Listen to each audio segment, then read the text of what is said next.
You got one life, for crying out loud. You might as well just give it all you got. The Deej, Dan Jourdan. Your daily dose of reality. Your daily dose of the Deej. I can't believe I'm saying this, but I need my daily dose of the Deej. I make the news. I don't watch the news. I'm a leader. The Sales Energizer, Dan Jourdan. Listen, don't worry how to sell, baby. Worry about why people buy. And it's fun. You don't need a 5-hour energy. All you need is the Sales Energizer. Just when I think it's not going to be as fun as the one before, each one gets successfully better. What's the word I'm looking for? What's it going to take to get you into this car today, huh? And now, please welcome the Sales Energizer, Dan Jourdan. Boom! That's exactly it. Do that. Let's do that. Woo! Boom! That's exactly You know what, Dan? it. You know how I know things are going well for you? Why is that? When you and I don't talk for a week. Because things must be going incredibly well for you. But I tell you what, just like my wife, who's a special, secret voiceover artist on that intro video, says, I need my daily dose of the Deej. Yes. So Wednesdays, I actually really look forward to them. This is smack dab in the middle of the week. We still got 2.5 days to sell, baby. Yeah, and I'm excited to be here. I feel the same way. I just really totally look forward. This is actually a new week I consider this the first day of the week. I mean, that's how I go. Hey. And you can just make it up as we go. And so this weekend, did you have a good weekend? I did. Absolutely did. Had a little father-son thing with the soccer team on Friday night. We played this huge game of dodgeball, so I've been sore for a couple of days. Watched a little football. But crazy. other than that, I'm all good. How about you? I had a great weekend. My daughter, Sophie Bell, who moved out, and so she and her roommate got a ceiling fan for the living room, and then each one for their own rooms, a ceiling fan. So I got a chance to feel like a man for a change and put up some ceiling fans for my girl. And I can't tell you how much I enjoyed it. It was just so good. But when you get a new place, you don't realize you have nothing. It's like when you get a new job, you don't realize you're starting from nothing. It's so Sophie, do you have a washer? I think I need a no washers. I just say it's a little 18-cent item that's preventing us from doing, but you start building your collection. It's just like sales. It's just like starting a business. You start with nothing and you can make something that regenerates. And that's why I'm excited to have a really, exceptionally awesome guest, because, sometimes I got to bring stuff out of people. But I got a feeling we got somebody who's going to actually make the world of accounting exciting and enjoyable to listen to. So I can't wait to bring him on. Why don't you, here we go, without any further ado, my man, Jason Osser, come on down. You're the next contestant on the new Price is Right. Let's go, Jason. Fantastic. That's Thanks awesome. for having me. Chris Stone, we got to make a new intro with all the new arm raisers that we had, because we got some good arm raisers going on. Jason Osser, I want to tell you something. So I, in my show prep, Chris Stone doesn't think that I do any show prep, but I in my show prep, I looked at you and I said, man, this is a happy guy. I got to check him out. So I went to check you out, and your name is interesting, Osser. And so I did a derivate. I actually looked up your name and where it came from. I don't know if you've ever done this. Mm-hmm. So Osser is a form of Asher, which is a derivative. Osser is a form of Asher, and then Asher is a variant. And you know what Asher means? What? The happy one. Well, there we go. Wow. Is that not the coolest thing? Yeah, it's that right awesome. there. It means in Hebrew. It means the happy one. Yes, that's just awesome. So I'm so pleased to have you here, because it's the beginning of January. You're just ramping up with the tax season. Yeah. And everybody has tons of questions. Tell me the one thing, and then we'll get into more personal stuff because that's exciting. But tell me the one thing that businesses screw up most in their preparation for the taxes without being it's so dry that and boring that we lose all our viewers. Sure. We'll try to keep this upbeat and interesting. I actually love taxes. Everyone works really hard for their money, and taxes is just one area that everyone could relate to. So there's a lot of ways people could better keep their money. Now, the unfortunate thing is a lot of people come to me, or try to come to me. I don't work with as many of these types of people anymore, with just a shoebox of receipts after the end of the year and say, help me save money in taxes. Well, because of that, I created a course called Financial Planning Systems. It teaches a lot of different things. Taxes is just one aspect, but it really requires some planning ahead of time to make better decisions that could really help you keep some more of your money. Not that there are things that can't be done at this point, but once we're in the new year, there's a limit on the amount of things that can be changed because a lot of activity is historical and already happened last year. But with QuickBooks and all the technology and all the transactions that are taking place online, do you still get shoeboxes of stuff? You'd be surprised. Either it's shoeboxes or it's people that don't know how to use QuickBooks. So they may have put the company name in or entered a couple of transactions, but it's still essentially a blank slate that needs work.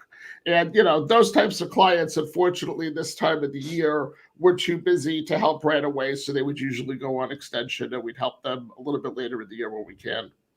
I see. So is your practice, do you deal mainly with individuals or just businesses? It's primarily businesses. And within businesses, they even have a special niche in the real estate market. So most of my clients are business owners and they own all types of business. And within that, I work with about a third of my clients are either realtors, landlords, house flippers, hard money lenders, Airbnbs, things of that nature. Oh, so you're looking for a bunch of write-offs with these people. And so it's basically small businesses. Small businesses, absolutely.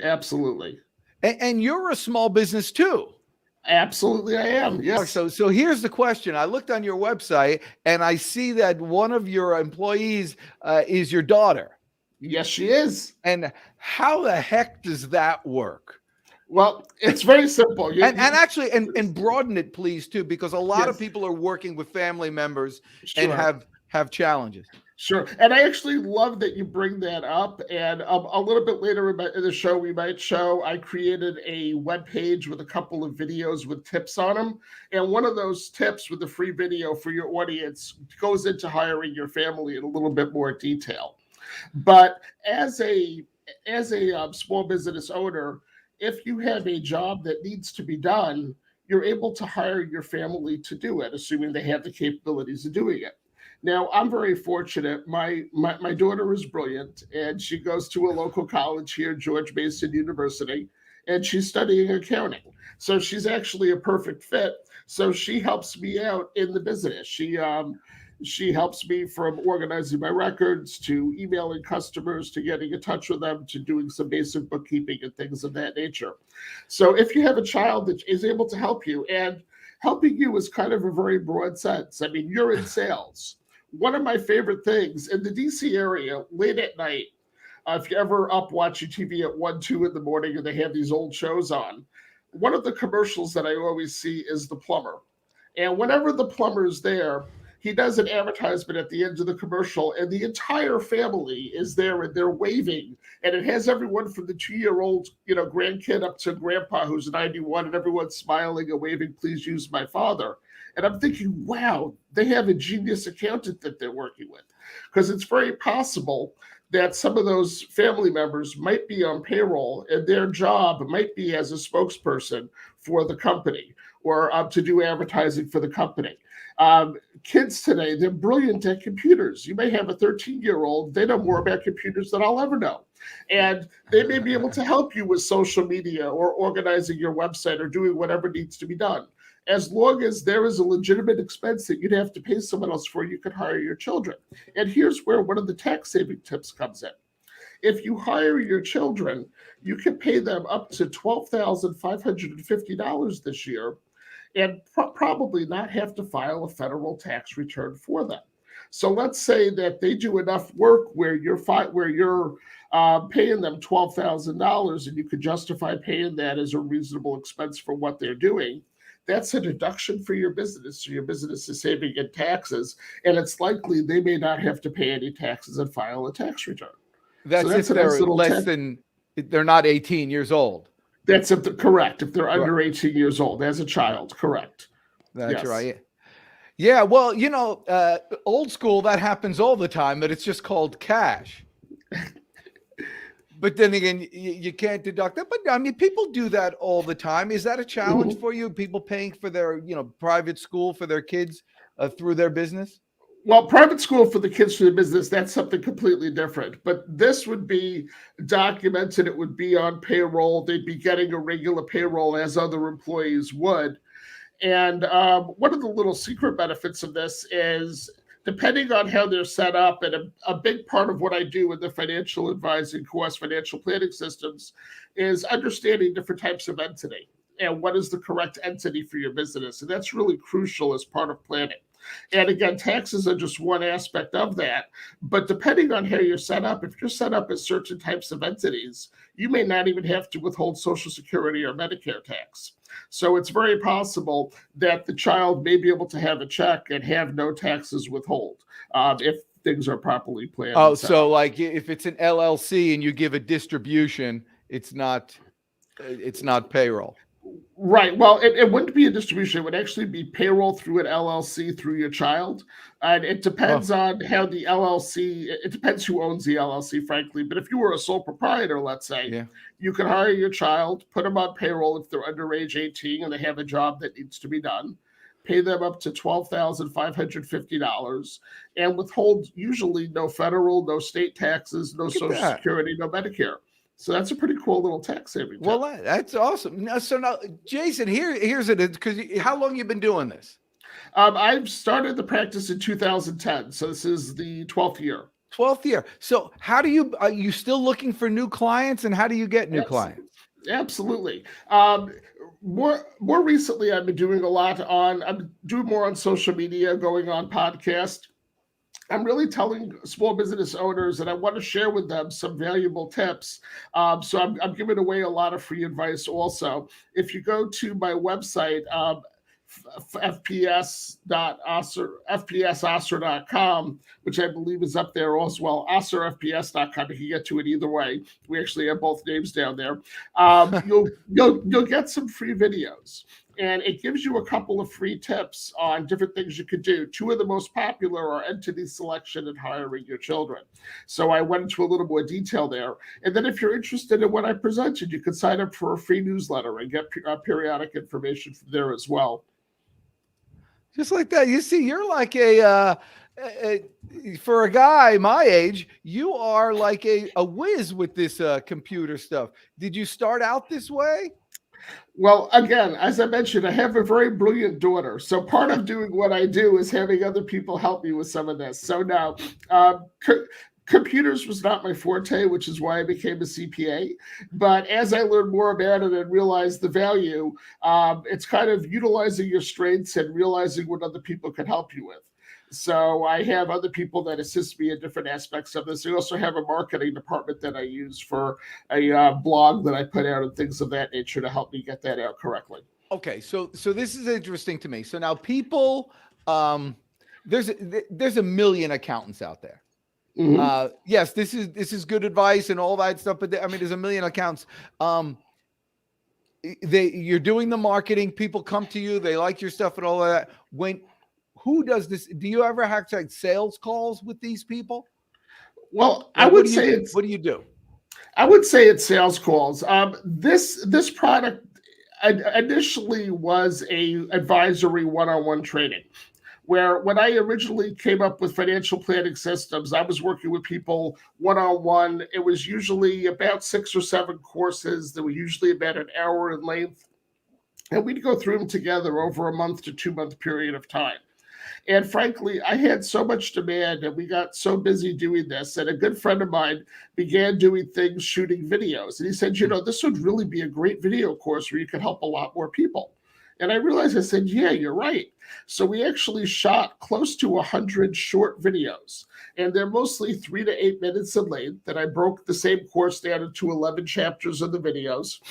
And each chapter, has 4, 5, 8 different videos that goes over different aspects. Everything from ordinary and necessary business expenses to how to take deductions, to how to classify business expenses to optimize your deduction, to ways to protect yourself. We're talking about limited liability. It's all different types of things. It's kind of a crash MBA course for the small business owner that they can watch at their own pace. They can watch the videos and review them. And I'm also available, usually have meetings once a month to answer questions people may have. That is interesting. So here's the thing. You're working with small businesses. You are a small business, so you know the traditional problems that they're having.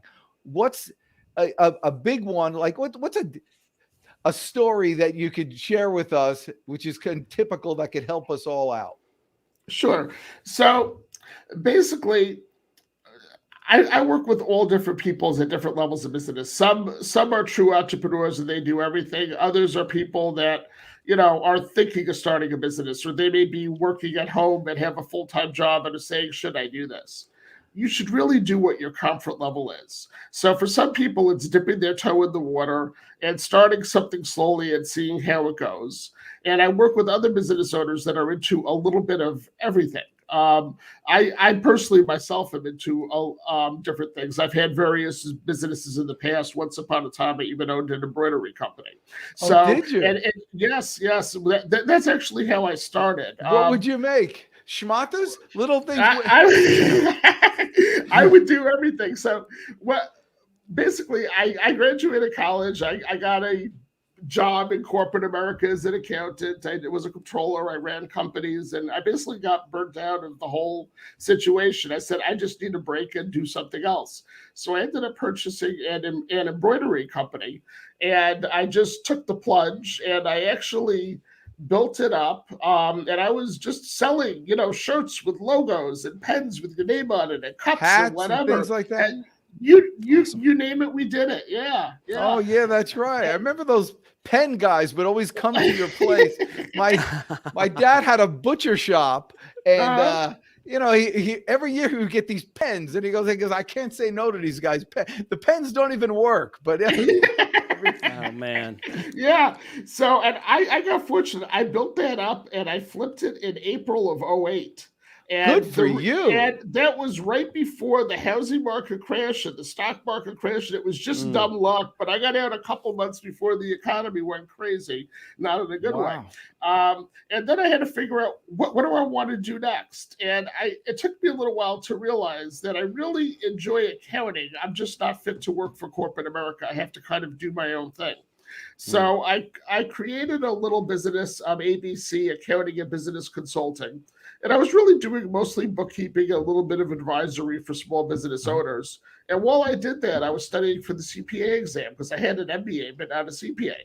And it doesn't sound like a big thing, but I've been out of college for 15 years. So you're relearning a lot of things that you haven't used or forgotten. So over the course of a year, I took a review course, I passed the exam, and I kind of grew that ABC practice into my CPA practice starting in 2010. And since then, part of understanding taxes is understanding as you're making the money, as your business is doing well and you're successful. Now, how are you going to invest it? How are you going to minimize your taxes? What are you going to do with that money? And from that, I became really interested in real estate. So I personally own a fair amount of real estate. I do a lot of real estate investing, and I like to share a lot of this information with my clients as well, of really understanding how to do things and how things may help you. This is great. This is like last week we had a guy too, the cash flow guy. Every really wealthy person that you've ever heard of got that way with real estate. Real estate is the place to be. Do you own single family houses or multi? Yeah. I've tried to purchase multifamilies. They are fewer and far between, so I ended up doing quite a few single families. Uh-huh. I also own Airbnbs, and I also have a special niche. It's something called self-directed IRAs. Most people are not familiar with this, but you could actually use your retirement account, and the retirement account could own real estate. So instead of investing in stocks, bonds, mutual funds, it could own the house down the block. And you could rent or that house out. businesses. I've done that when I was a business broker too. You could convert it to be able to use to buy business places as well without the tax consequence. You have to be a little bit careful. You could do those with solo 401ks without a conflict. It's self-directed 401ks. In self-directed IRAs, there could be some tax implications. So again, with everything, there's some planning that's involved. But and they also have to be in a C corp for those particular. That's a different way of structuring it. For the way you were doing it, you're correct. There's actually ways where I set mine up through LLCs. Really? Oh, Yeah. that's awesome. Yeah. So that's cool. So Yeah.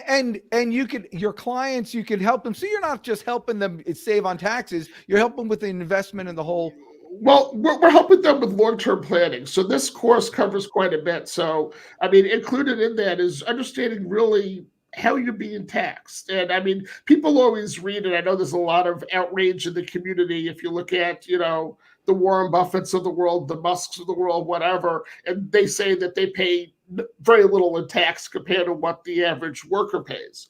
And a lot of that is really understanding the tax code and understanding what they're invested in and how they're being taxed. And rather than be upset, we should embrace this. I mean, particularly as you're making money, it's up to yourself to really, and I help you understand different ways of creating income and different tax effects that's going to have and how that's going to work to help you with whatever your goals are. And they're different for every people. Some people, their goals are putting their kids through college. For others, it's buying a house, retiring, whatever that may be. But how are you going to situate yourself to help your money grow to do that? Yeah, Jason, I love this. I love that you have these courses, right? That people can go and get what they need for whatever that cost looks like. But what does it look like for someone that wants a more intrinsic relationship with financial planning systems? Like, I want to, I'm a small business owner or whatever, and what does that look like? Is it your typical CPA, like, oh gosh, I shouldn't send this person an email because that's just going to go through the toll booth, right? And all of the conversations that you're having with the CPA. But how does that look in terms of, like, do you go into a person's business and like spend time and find those things for them based on your consultation? And is that contractually, like specifically, how does it look for someone who's not just buying your courses, but wants a more intrinsic relationship with you? Sure. Well, I kind of offer this two different ways. One is an online webinar where, and I'll tell you right now, it's about 100 videos and people could go sign up for that. Now with that, they have access to the videos for 2 years, and the videos are periodically updated. So as tax laws and regulations change, we update to reflect what the new information in those videos are. Very important. And with that, people have, the reason I put 2 years is that's going to give them plenty of time to go through and be comfortable. And for the first year of those videos, I do have monthly call set up where it's group meetings monthly, where we'll answer or go over questions or explanations. Because the truth is, the reason I break this down, it's kind of like eating an elephant. You do bite-sized chunks. And to teach someone the tax code's impossible. It's volumes and volumes of books. But when you break it down into different sections, into different 3 or 5 or 8 minute videos, it begins to make a lot more sense. But even in that, I realize it's a complex topic, so people are going to have questions. Sure. So that's why I set up a monthly program where I'm able to assist people and further answer the questions, and that's included for the first year. So you have a chance to ask questions and understand what's happening as well. Now, beyond that, there's some people that want one-on-one coaching. So for a slightly higher fee, I work with people one-on-one, and I help them one-on-one advisory. It's usually a 6 to 8 week course. And then from there, we could work other ways to work together. For a lot of clients, we do their accounting, we do their taxes, we have regular meetings throughout the year. We do tax planning, which is key. And, by having that communication, we're all on the same page, and I'm really helping my clients succeed.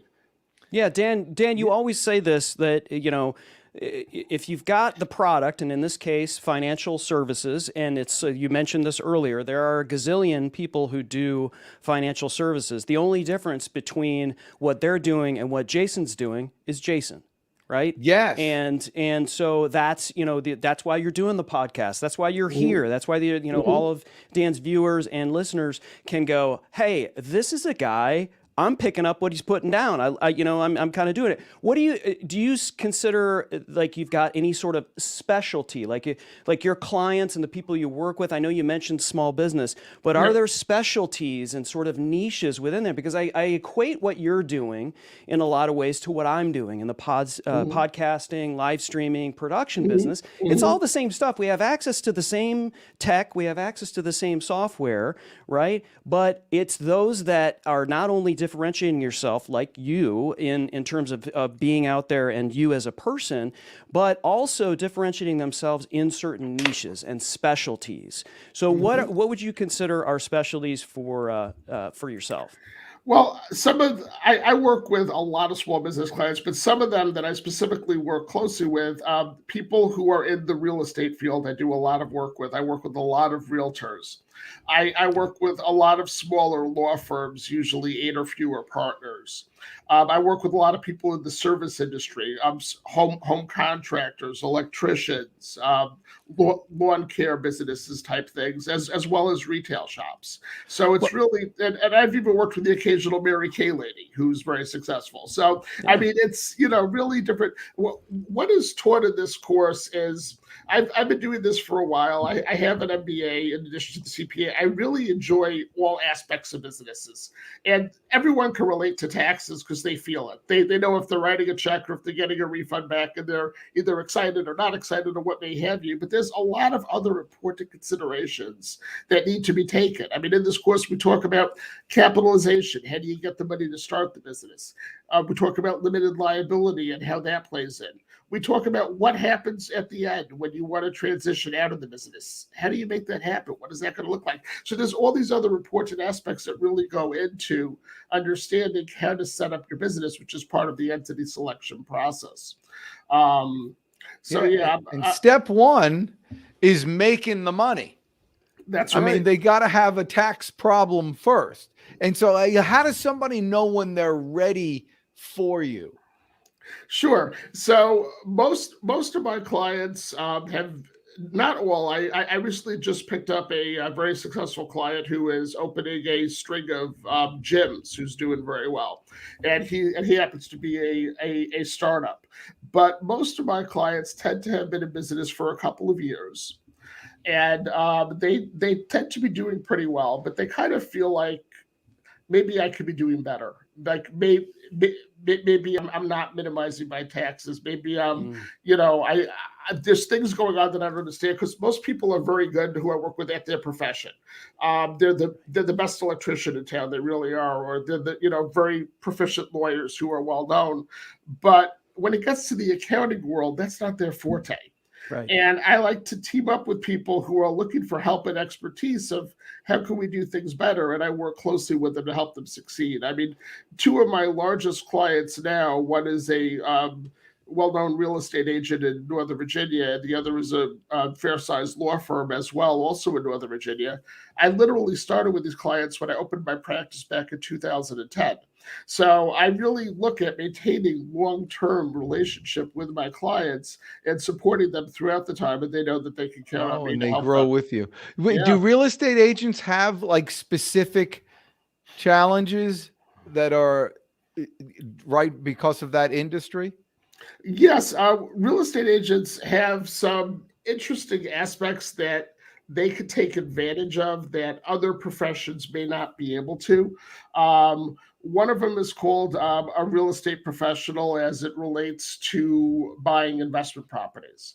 And if they qualify as that, they get special tax incentives that people in other industries generally don't get. So I work with quite a few agents that also may own some rental properties, and they may get additional tax benefits that may not be available to people in other industries. Do any of your real estate agents bring to you real estate investment opportunities? Absolutely. I mean, Yeah. Yeah. I mean, I've been working very closely with one who I love for years and years. And I purchased an Airbnb last year, and it's doing phenomenally well. And I actually was looking to purchase another one. And we actually just put in an offer. Unfortunately, the price went so high above offer, I decided not to pursue that one. But we'll find the next one. So Yeah. I'm going to buy a couple more properties in the next year or two. That's the whole, opportunity there. So it's just like, any kind of networking. Sometimes your clients become your best advocates for you and your best networking opportunities for you to get more customers, and you could use each other. So, the B2B world is very vibrant in that. Mm-hmm. So Yeah. Jerry has a question. Yeah, Jerry wants to know, you only deal with businesses and it's not so easy for individuals? Well, there are some individuals that I deal with, but they tend to be much more complex situations. I tend to provide work. I tend to work with people who have unusual situations, such as I work with quite a few partners in very large law firms.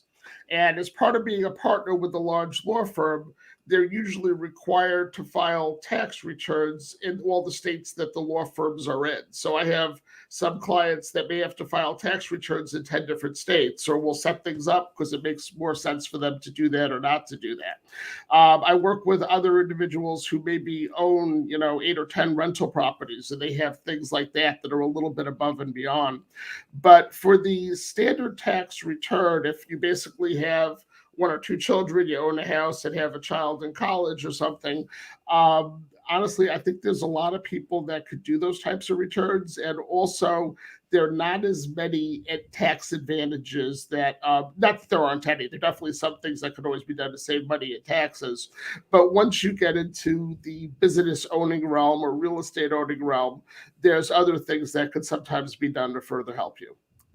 Yeah. Oh, that's great. I love the whole Airbnb thing. Who manages your real estate for you?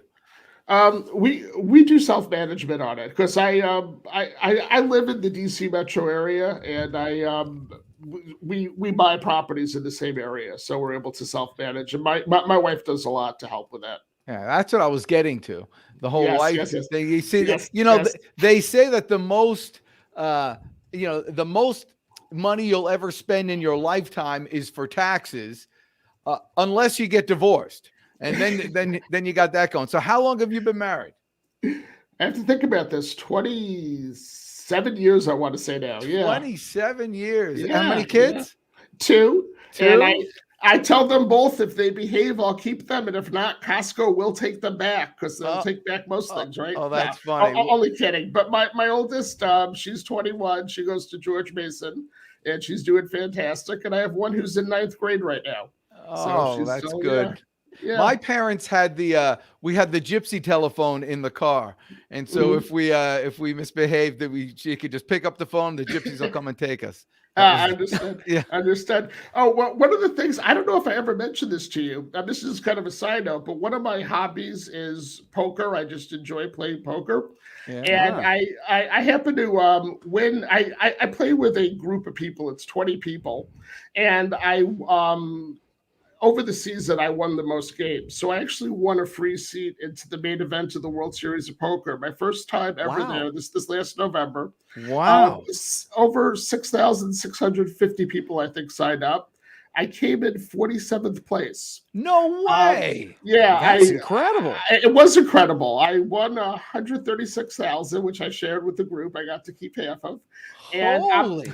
And you can actually check me out on TV. If you look at World Series of Poker, day 6 of the main event, I'm doing that. Yeah. I'm doing that. That's just, yeah. So now is that all that whole Texas Hold'em thing? Texas Hold'em thing. That's exactly what it is. Yeah. Yeah, it became popular years and years ago as a sport. I never got into it.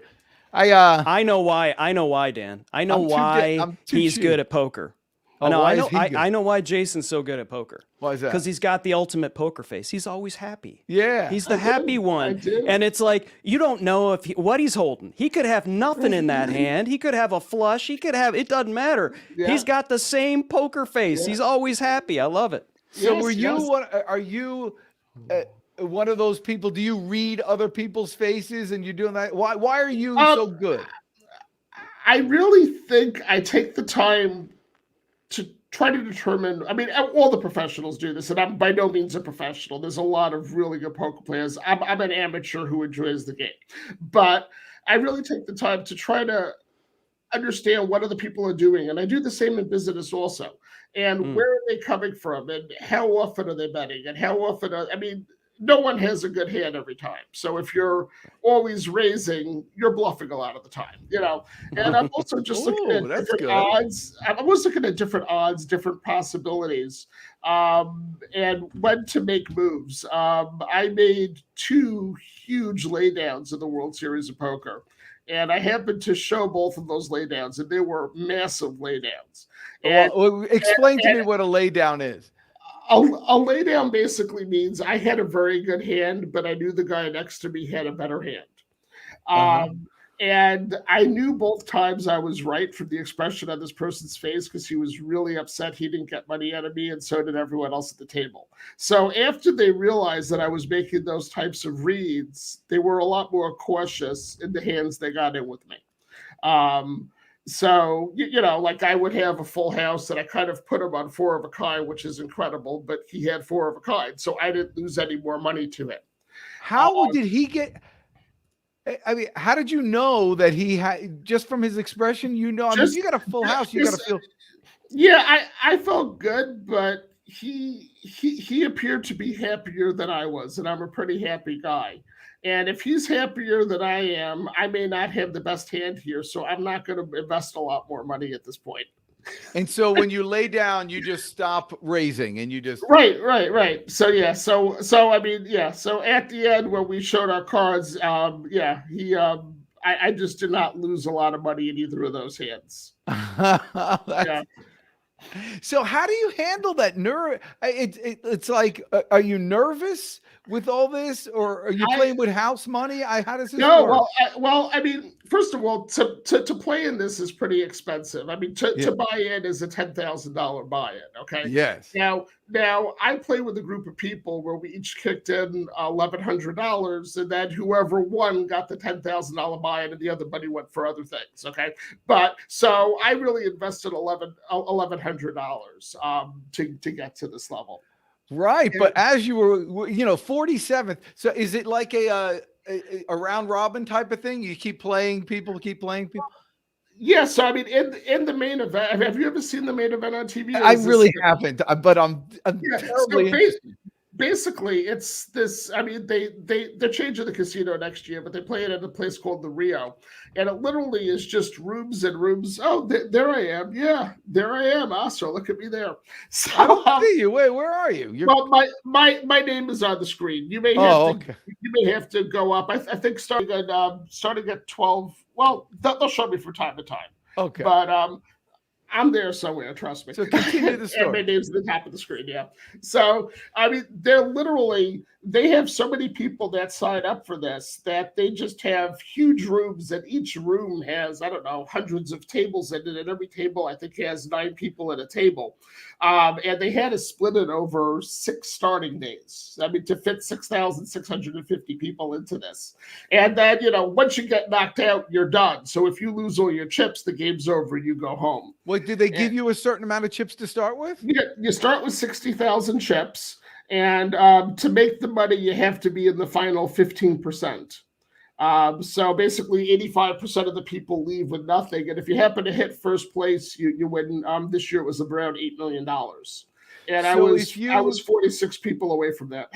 if you do you? There I am. You can see me there in the back corner. These 9 people are playing. Or 1, 2, 3, 4, 5, 6, 7, 8, whatever. 9 people playing, and you win. Do you keep your chips and then move to the next game? Well, you just keep your chips and you keep playing until one person has all the chips, and that takes 7 or 8 days or so for one person to have all the chips in the room. So you keep playing until you lose, and one person's left with all the chips. All right. So how did this guy do? Who seems to be loaded right now? The guy in the middle with the Hawaiian shirt. Yeah, he's 2 down for me. I would have to look him up, but I don't think he made. He might have made the final table. I can't tell from that angle.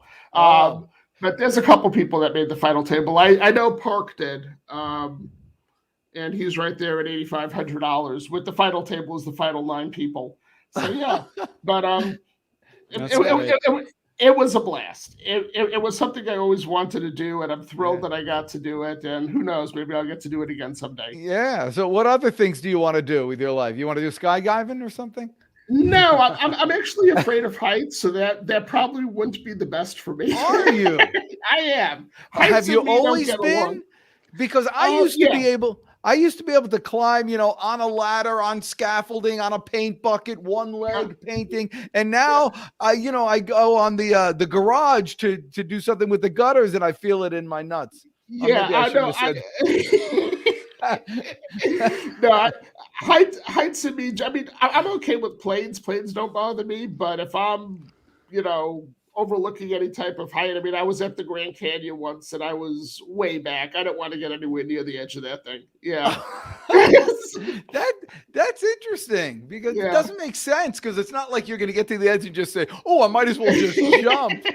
Jump, right. But it does create like psychological problems, and with you help people with investing, and everybody kind of rationally understands buy low, sell high, invest, cash flow. Everybody kind of psychologically understands that, but still emotionally, when things are going down, people tend to sell low. Right. Well, yeah, people panic, and that's the worst type. Like if you look at the brilliant people in the world, Warren Buffett, he always has cash on hand, and that's what he's buying. I mean, and it's the same even playing poker. You're doing the opposite of what most people are doing. So, like I just spoke to someone, he's thinking, should I buy Bitcoin now? Well, I don't know. I don't know a lot about Bitcoin, but I know Bitcoin made a lot of money a while ago. Not that it won't do well now, but I mean, if you got it in the beginning, and I know it's all over the place now, it could drop back down to 30,000. It was up to 60,000. But if you bought it at a couple thousand, your return on investment is phenomenal. Now, what's the odds if you buy it at 30 or 60,000 that it's going to reach, that type of return to be worth $1 million in a couple of years? I don't know. You have to figure that out, but probably not as high. But it's the whole risk reward, So you got to take that emotion out of it, which is exciting. Mm-hmm. So, but your game right now is real estate. Tell me about the Airbnb. It's basically you're buying a house, but you're putting it up for rent every week. Correct. Right. So we actually bought one in Old Town Alexandria. It's a very hot tourist area. It's in a really good location, and we've been renting it out pretty solidly. So most people, rent it out for a couple days or up to a week usually. And they pay kind of like a hotel. You pay a fee every night, and they pay for the cleaning people to come and clean it. And it also has some neat tax advantages for the owners as well. That's a great thing, and it doesn't need to be in a fancy area. There's Airbnbs everywhere. Everywhere. You can have them in just little in neighborhoods, and it's a way to turn something from a single family. You could do that with your other single family homes. Why don't you just, when their leases run out, turn them into Airbnbs? We are looking at different options, and we may do that. You kind of have to weigh what the rental income is that you're getting versus how many days they're going to be rented for. And also to add some complexity, some of mine are owned through self-directed IRAs.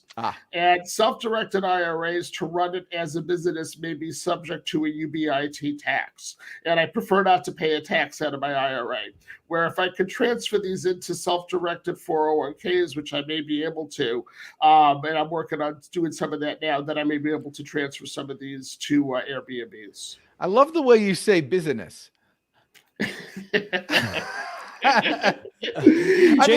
Jason, do you ride motorcycles? Believe it or not, we thought that the motorcycle was very fitting, and the person who helped me produce the book had friends at a Harley Davidson dealership.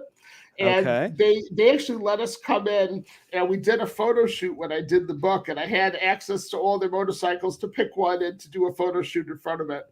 But no, I don't actually ride a motorcycle. It just looks really cool on the cover. Well, you look so comfortable on it, though. Yeah. You know, this is just the perfect time, Jason, for you to lie, but you just couldn't bring yourself to do it. Yeah. Right.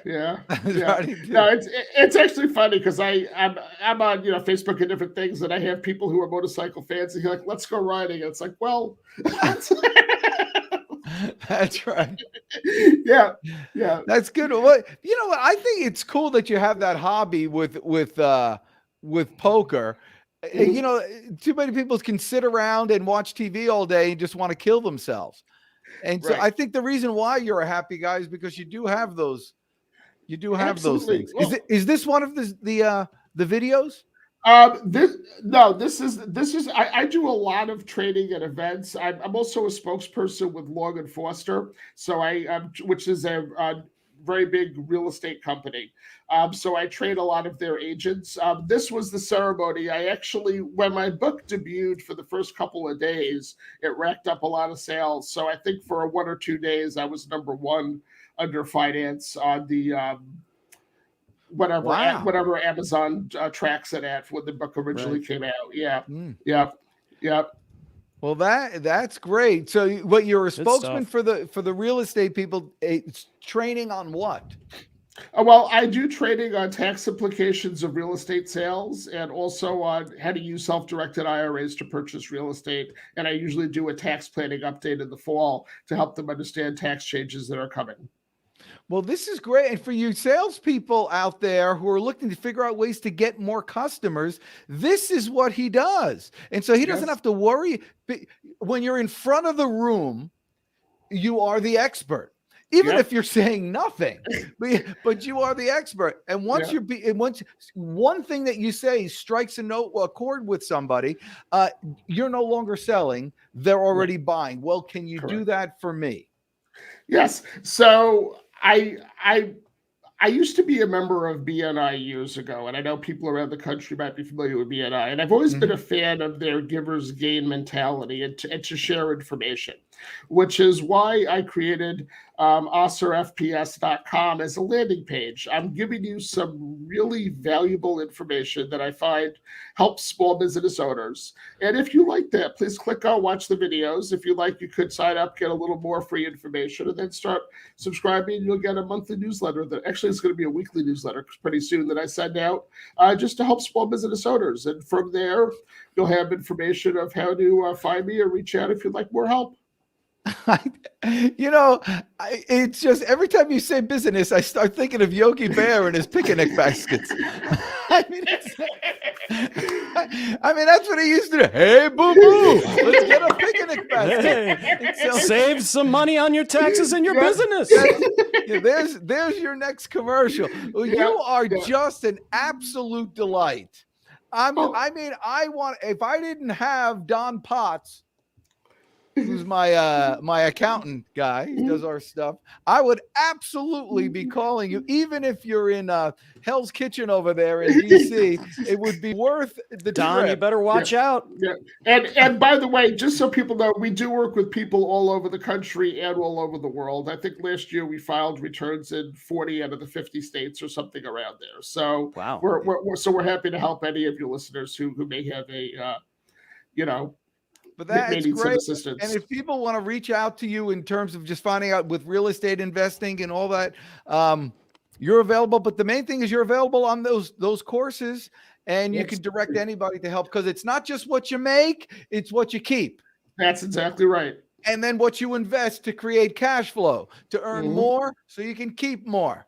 Yes. And that's the beauty of business. It's the beauty of sales, and it's the beauty of doing this. Chris Stone, once again, unbelievable production value. Have you ever been in a production as good as this here, Jason?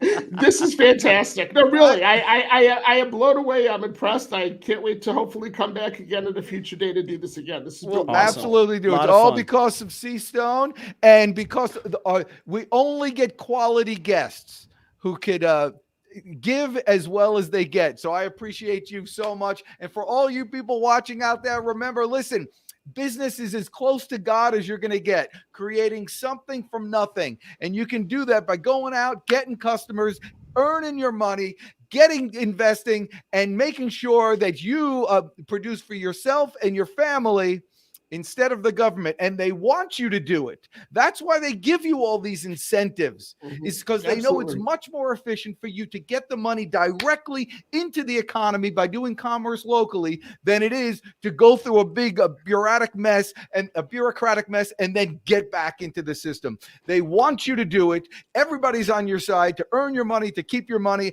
And man like Jason over here is there to help you. You guys are the best. I'm the Deej. Go get him today.